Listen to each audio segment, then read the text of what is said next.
রাঁধুনি ক্ষীর মিক্স দিয়ে তারপর আমি এখানে দুধ জাল দিয়ে এই ক্ষীর মিক্সটি দিয়ে তারপর এখন জাল দিয়ে নিচ্ছিলাম।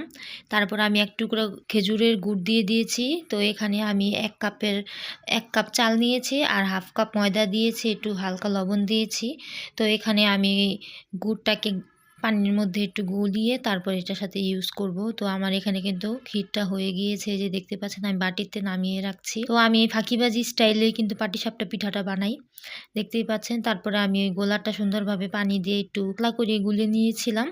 তারপরে এই যে এখানে পাটিসাপটা পিঠা বানানোর জন্য বসে পড়েছি। এই যে দেখুন আমি এখন গোলাটা দিয়ে এখন একটু তাওয়াটাকে একটু গুঁড়িয়ে নিচ্ছি। তারপর আমি এখন এখানে ঢেকে দিব। এভাবে আপনারা দেখা গেছে যে খুব কম সময়ের মধ্যেই আপনারা পাটিসাপটা পিঠাটা বানাতে পারবেন কোনো ঝামেলা ছাড়া।